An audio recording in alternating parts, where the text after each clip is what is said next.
মুহূর্তে ডিভিসি জলে আতঙ্ক, খানাকুল, আমতা, এই খবর আসছে। আর কি তথ্য আসছে আপনাদেরকে দেখাই, একের পর এক তথ্য আসছে। তবে ঝাড়খণ্ডে বৃষ্টি কিছুটা কমায়, আতঙ্ক খানিকটা কমেছে। কি তথ্য আমাদের কাছে? ডিভিসির জলে আতঙ্ক বাড়ছে খানাকুল এবং আমতায়। আপনাদেরকে জানিয়ে রাখি, ঝাড়খণ্ডে যে কথা বলছিলাম, ঝাড়খণ্ডে বৃষ্টি কমায়, কিছুটা আশার আলো। এর পাশাপাশি আপনাদেরকে জানিয়ে রাখি, ডিভিসি জল ছাড়ার পরিমাণ কমাবে সেই আশায় সেচ দপ্তর। আমরা অবশ্যই এই খবরে নজর রাখছি এবং আপনাদেরকে জানিয়ে রাখি, কমলেশ আমাদের প্রতিনিধি আমাদের সঙ্গে রয়েছেন। কমলেশের সঙ্গে কথা বলবো। কমলেশ, এই সংক্রান্ত আর কি আপডেট? দেখো, আমরা যেটা বারবার করে জানিয়েছি গতকাল থেকে, যে ডিভিসি জল ছাড়ার পরিমাণ ক্রমশ বাড়িয়েছে। শুরু হয়েছিল 24,000 কিউসেক হারে, এখন সেটা আজকে সকাল থেকে সেটা 1,20,000 কিউসেক হারে সেই জল ছাড়া হচ্ছে। সেচ দপ্তর মানে আমাদের রাজ্যের সেচ দপ্তর আশা করছে, যেহেতু ঝাড়খণ্ডে বৃষ্টি কমেছে, আমরা সকালেই বলেছি গভীর নিম্নচাপ মধ্যপ্রদেশে সরে গেছে, ফলে বাংলার মতো ঝাড়খণ্ডেও বৃষ্টি কমেছে।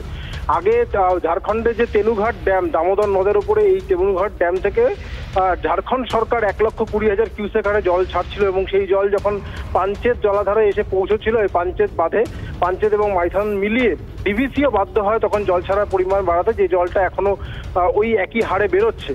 যেহেতু তেনুঘাট ড্যাম থেকে জল ছাড়ার পরিমাণ কমেছে বৃষ্টি কম হওয়ায়, আমাদের রাজ্যের সেচ দপ্তর আশা করছে যে আগামী কয়েক ঘন্টার মধ্যে হয়তো ডিভিসিও জল ছাড়ার পরিমাণ কমাবে। তবে ইতিমধ্যে যেহেতু বিপুল পরিমাণে জল ডিভিসির দুটো বাঁধ থেকে বেরিয়েছে, সেটা দামোদর হয়ে নিম্ন দামোদর এলাকার দিকে আসছে, মানে হাওড়া, হুগলি, পূর্ব বর্ধমান একটা বিস্তীর্ণ অংশ জলের তলায় চলে যেতে পারে এবং অনেক জায়গাতে সেচ দপ্তরে জানিয়েছে, যেমন চাপাডাঙ্গায় দামোদরের জল বিপদসীমা দিয়ে বইছে, ফলে বেশ কিছু নিচু জায়গার নতুন করে প্লাবিত হওয়ার একটা আশঙ্কা রয়েছে। তবে সেচ দপ্তর মনে করছে যে এটা আস্তে আস্তে থিতিয়ে পড়ার একটা আশা তৈরি হচ্ছে, যেহেতু ঝাড়খণ্ডে বৃষ্টি কমেছে। বেশ ধন্যবাদ কমলেশ। কিন্তু ডিভিসির এই জল ছাড়ার ফলে বিভিন্ন জায়গায়, বিশেষ করে আমরা যদি নজর রাখি ডায়মন্ডহারবারের দিকে এবং আমরা যদি খানাকুলের দিকে নজর রাখি, অবস্থা কিন্তু বেশ খারাপ। সেখানকার জলস্তর বৃদ্ধি পেয়েছে, সাধারণ মানুষ তাদের যাতায়াতের রাস্তা খুঁজে পাচ্ছেন না যে তারা কিভাবে যাতায়াত করবেন। আর এই নিয়ে আমরা কথা বলবো, আমাদের দুই প্রতিনিধি আমাদের সঙ্গে রয়েছেন। আমাদের সঙ্গে তন্ময় বৈরাগী রয়েছেন জয়ন্ত। আমি তন্ময়ের কাছে যেতে চাইবো, এখন এই মুহূর্তে দাঁড়িয়ে কি পরিস্থিতি সেটা জানাও।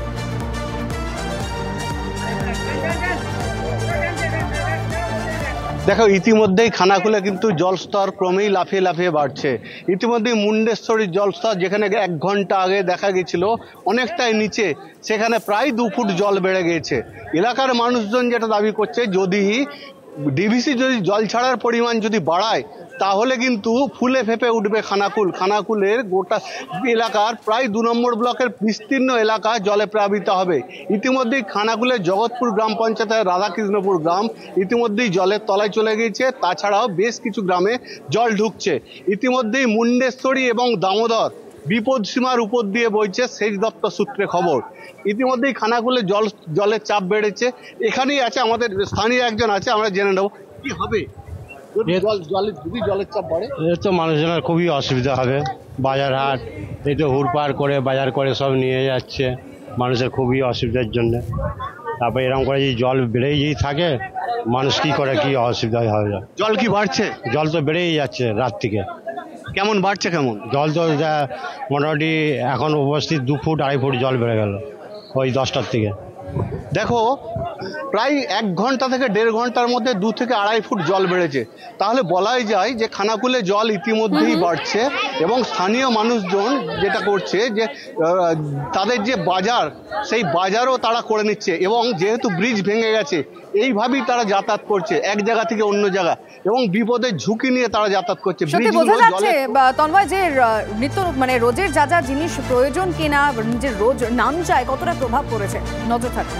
একদম তাই লিমা। আর দেখো, ডিভিসির জলে একটা বিপদ আশঙ্কা, সেই ছবি তো একদিকে যেরকম তন্ময় তুলে ধরছিল, জয়ন্ত আমাদের অপর প্রতিনিধি আমাদের সঙ্গে রয়েছেন। জয়ন্ত, যে সমস্ত নিচু জায়গা রয়েছে সেগুলো প্লাবিত হওয়ার একটা আশঙ্কার কথা সামনে আসছে বারবার করে ডিভিসির জল ছাড়ার পরে। ডিভিসি জল ছাড়তে শুরু করেছে, সেক্ষেত্রে কি ডিভিসির জল ছাড়ার পরিমাণটা কিছু কমাবে বা এই সংক্রান্ত কিছু তথ্য আসছে তোমার কাছে?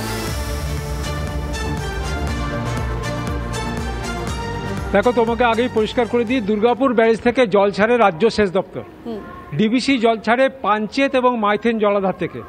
এই 2 জলাধার থেকে জল ছাড়ার পরিমাণ 1 লক্ষ কিউসেকের বেশি হয়ে আছে। অর্থাৎ সেই জল যখন দুর্গাপুরে এসে পৌঁছাচ্ছে, দুর্গাপুর ব্যারেজের জলধারণ ক্ষমতা যতটা তার থেকে বেশি হলে তাকে ছাড়তেই হবে। ইতিমধ্যে দুর্গাপুর ব্যারেজ থেকে প্রায় 1 লক্ষ কিউসেক 98,525 কিউসেক জল এই হারে ছাড়া হচ্ছে। জল ছাড়ার পরিমাণ কিন্তু আরও বাড়ানো হবে। সেক্ষেত্রে হাওড়ার উদয়নারায়ণপুর, আমতা, হুগলির পুরসুরা এবং খানাকুল এই এলাকা কিন্তু প্লাবিত হবে। আচ্ছা, যেরকমটা তন্ময় আমাদের বলছিল যে ইতিমধ্যেই অনেকটা বেশি জল, প্রায় 2 ফুট 2.5 ফুট জল 1 ঘন্টার মধ্যে বেড়েছে। এই জলটা যখন পৌঁছাবে অর্থাৎ আরও 12 ঘন্টা পরে পরিস্থিতি কিন্তু আরও ভয়াবহ হবে। আর ডিবিসি সূত্রে আমরা জানতে পেরেছি মাইথন এবং পাঞ্চেত জলাধার থেকে জল ছাড়ার পরিমাণ আরও বাড়ানো হতে পারে। অর্থাৎ এই জল দুর্গাপুরে এসে পৌঁছালে জল ছাড়ার পরিমাণ দুর্গাপুর থেকে বাড়লে 1.5 লক্ষ কিউসেক পর্যন্ত জল ছাড়া দুর্গাপুর থেকে হতে পারে। সেক্ষেত্রে কিন্তু দামোদরের নিচের দিকটা অর্থাৎ পূর্ব বর্ধমান, হাওড়া, হুগলি এই জায়গাগুলো প্লাবিত হবে। বেশ বেশ, আমরা বুঝতেই পাচ্ছি যে এরপরে আরো ডিভিসি তার জল ছাড়ার পরিমাণটা বাড়াবে। সেক্ষেত্রে পরিস্থিতি কি হতে চলেছে আমাদের অবশ্যই সেদিকে নজর থাকবে। ধন্যবাদ জয়ন্ত, ধন্যবাদ তন্ময়।